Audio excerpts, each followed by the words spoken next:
Good morning, folks. You have joined me on Monday morning, 10:30, and it's the Halloween school holidays, and I'm heading for the usual Halloween getaway.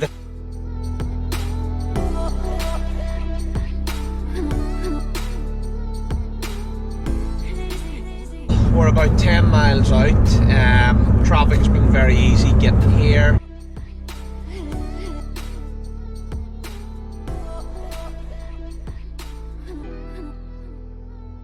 Well, it's that time of year again. It's the Halloween holidays. My favourite time of year when the temperatures just start to drop and all the fair weather people head home.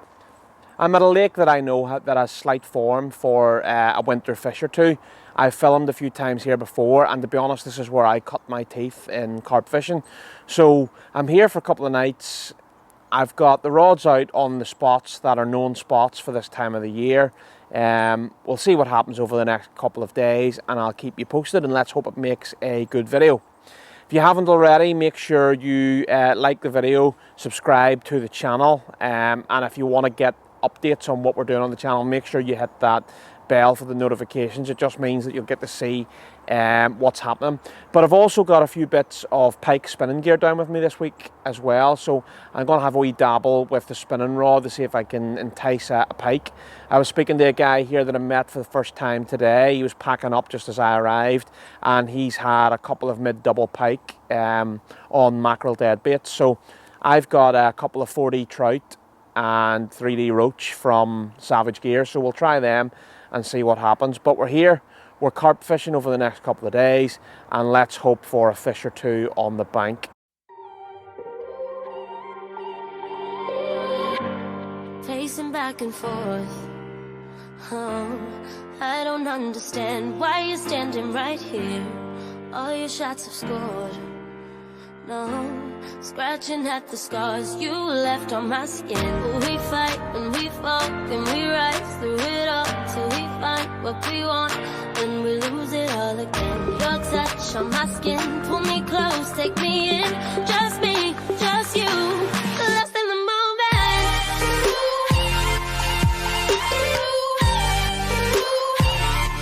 Lost in the moment.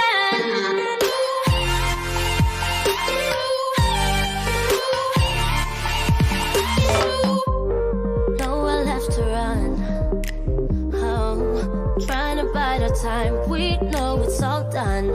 Take a bow, you win. Oh. Well, folks, here we are. First fish of the trip.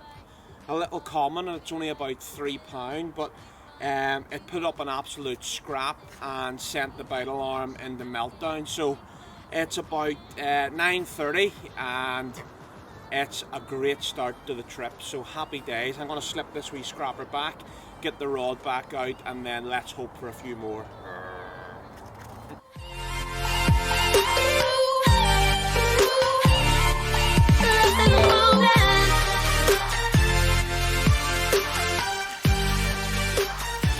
Happy days.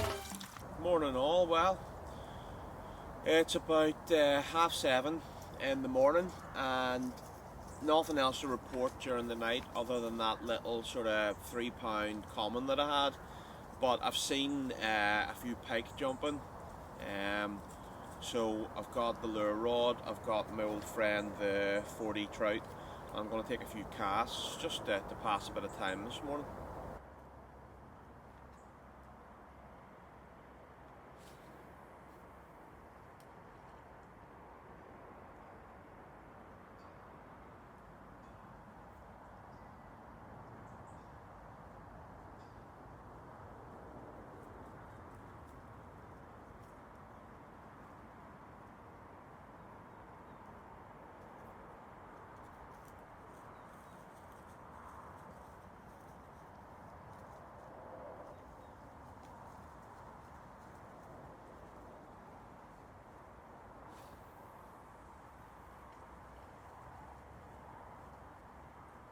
Afternoon, everyone. It's about 3:30. It's Tuesday afternoon, second day here.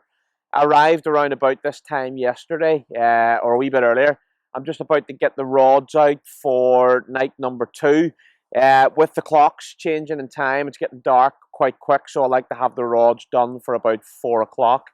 I have been casting the rods, but I think tonight I'm going to enjoy the luxury of the bait boat and get them out that way, and hopefully a few fish on the bank this evening. But I'll keep you posted on how we're getting on. Happy days. One of the luxuries with fishing from here is you can literally do stuff straight from the car.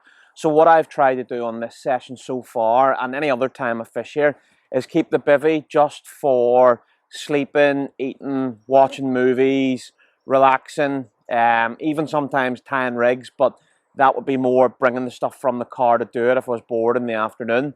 But the car, I've sort of set up like a makeshift sort of work area.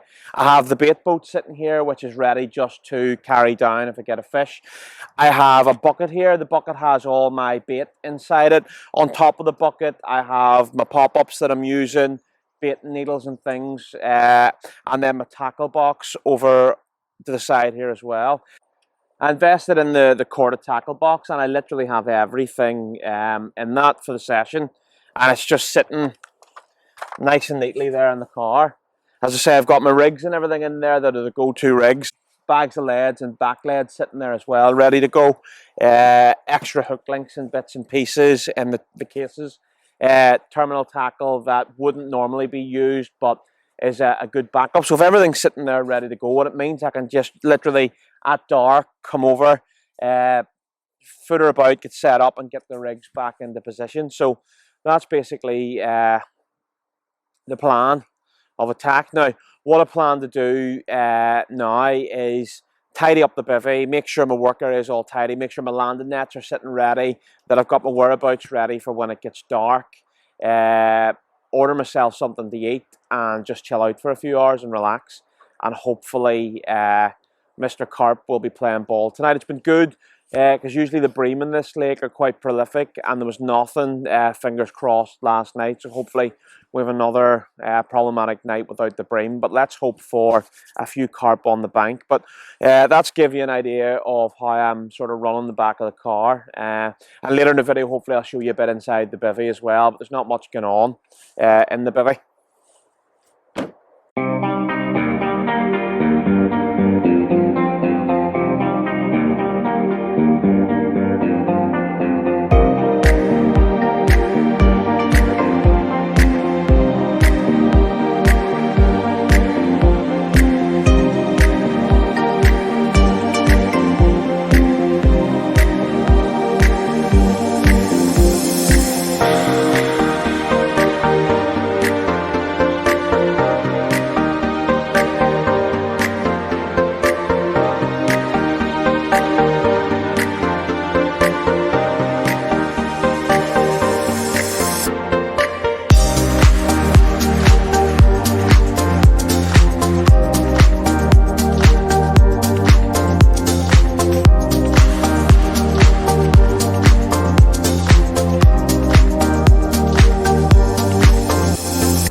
Well, it's just after 7 p.m. and nothing to report as of yet, but that's nothing out of the blue.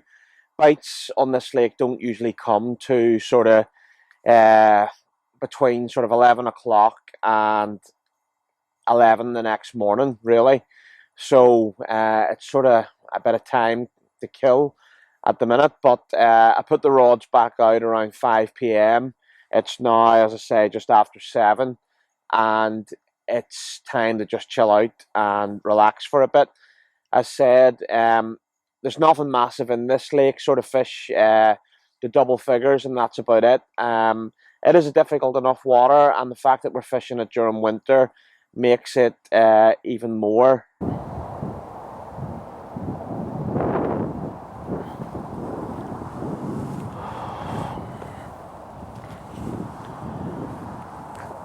Well, the rods have only been in the water less than 10 minutes. Nothing last night to report at all.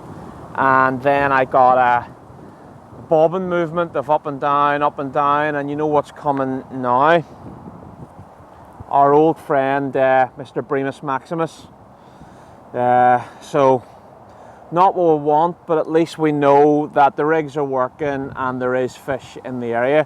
What you tend to find with this lake is once you feed off a few bream, the carp will move in. So hopefully that's the start of a bit of further action. I'm just going to get him back and put the rod back out on the money. Happy days. Well, I've just put that rod back into position, and there's nothing like the smell of bream on your hands. So the best thing to do is get yourself a bit of anti-back hand gel and use that, especially with bream, but after any fish.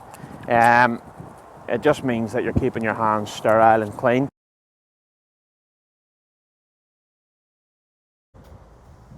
There he is, folks, bream number 5.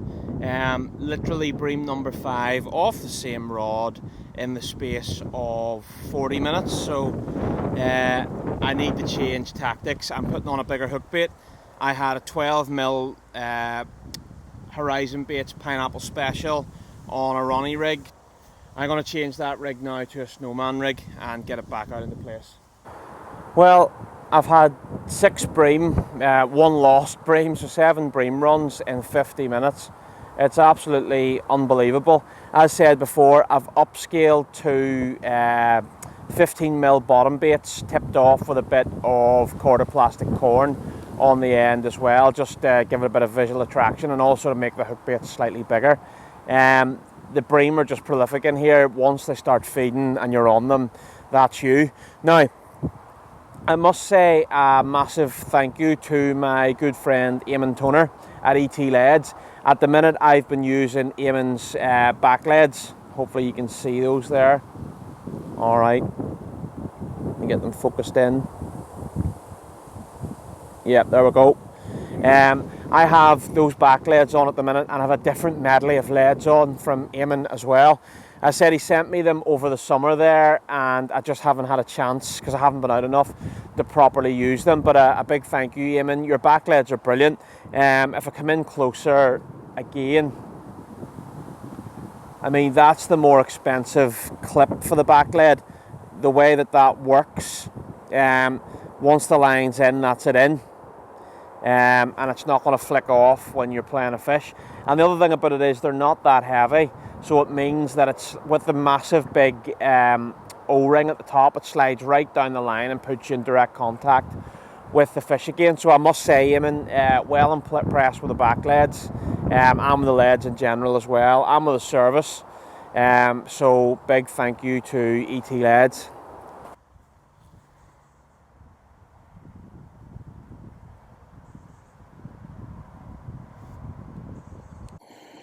Well, we've just had our feed, salted chili chicken and fried rice from the Chinese. The rods have been out a few hours now, and we have had 7 bream and 1 lost bream. I ended up changing the hook bait, as I said before, to 15mm versatile bottom bait, tipped off with a bit of plastic corn. And since doing that and only feeding half and whole boilies over the spot, it stopped those bream bites. So thank goodness for that. There's nothing worse. But tonight we're just sitting here chilled, relaxing, waiting for something to kick off. The pressure drop is due tomorrow afternoon, tomorrow evening. So I'm not sure what way things are going to work for going into this evening. It has been quite a stormy day, and the fish do sort of go off the back of the wind here, and I've tried to position the rigs accordingly for that, and hopefully that will have its benefit tonight. But we'll wait and see what happens anyway. It's been a long old session with not much happening, just that one small common to start, and then all of those bream tonight. So we'll wait and see what happens, but hopefully a bit of action. I'm going to get up at first light in the morning, about 6 o'clock, and I'm just going to watch to see if I can see any showing fish. This lake doesn't usually show itself too much, but we'll get up and we'll see if anything is on the move.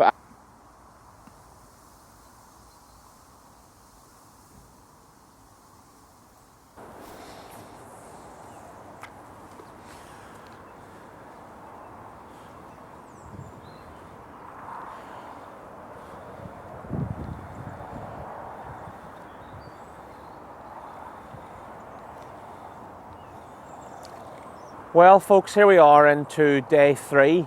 I've decided to stay until tomorrow morning. I lost a fish this morning around about 7:30, 7:45.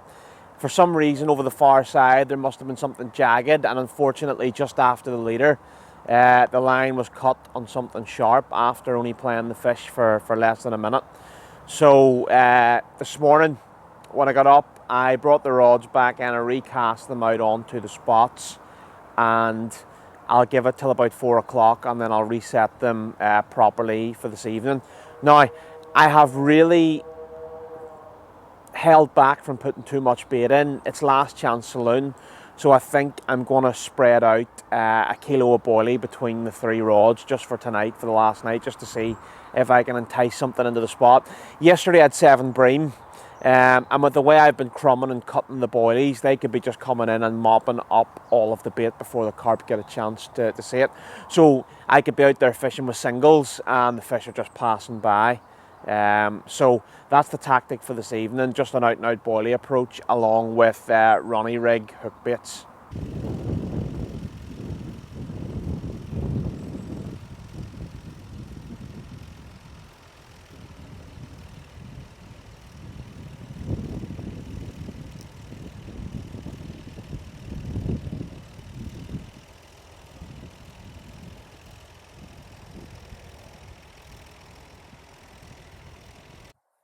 Well, evening folks, here we are, last night at the lake. It's Thursday the 31st of October, it's Halloween night. Hopefully nothing spooky to happen during the time other than cobwebs on my delcums. It would be good to see something actually kick off. It hasn't been great fishing wise, having that small 3-4 pound common early doors certainly was a great confidence boost that the rigs were working, the location was right, but unfortunately after that it died a death, and it took really to Wednesday evening to see 7 landed bream, 2 lost bream off the same spot that I had that common, the same rod. And again this morning, losing that fish, just a cut off, something sharp along the bottom. Unfortunately, that has stopped me fishing that exact spot because I can't afford to have that happen again. So I've moved slightly off that spot to another little known spot that does a winter bite. Now, I sort of came with the expectation of maybe seeing a few fish on the bank. However, that being said, it has been the start of the temperature drop in the evenings going into the minuses and the days going into high single figures, maybe even topping 10 degrees today in the double figures. So that doesn't account for good fishing. That being said, the pressure has also been through the roof. Tonight we are due to see a slight pressure decrease. In the early hours of this morning, just nipping below 1,998 millibar. The unfortunate thing is that going into the weekend, Friday evening, Saturday and Sunday, we're right down to 971 millibar. Fantastic fishing pressure and good winds as well. But unfortunately, I smell like a hobo's soggy sock. I was sitting in the car thinking, is that the dogs? And realised it's actually the smell of me. So I think I'm entitled to a good night's sleep in a bed, a solid meal, and a good wash as well. I smell like Peg 15 in France. It's not good, but I'll be glad to finally get home. That being said, folks, it's been an absolutely incredible couple of days here at the lake. Although the fishing hasn't been good, I've been relaxed and it's been good just to get a bit of bank time and enjoy there's the fireworks going off now. Enjoy the fresh air and the scenery. It's really relaxed me to no end. So I'll be able to go into school and not feel the need to murder any children for their bad behaviour. I'm only joking, but again, it has relaxed me. I really feel that I hope it doesn't take me a year to come back to this venue. As I said, I cut my teeth here.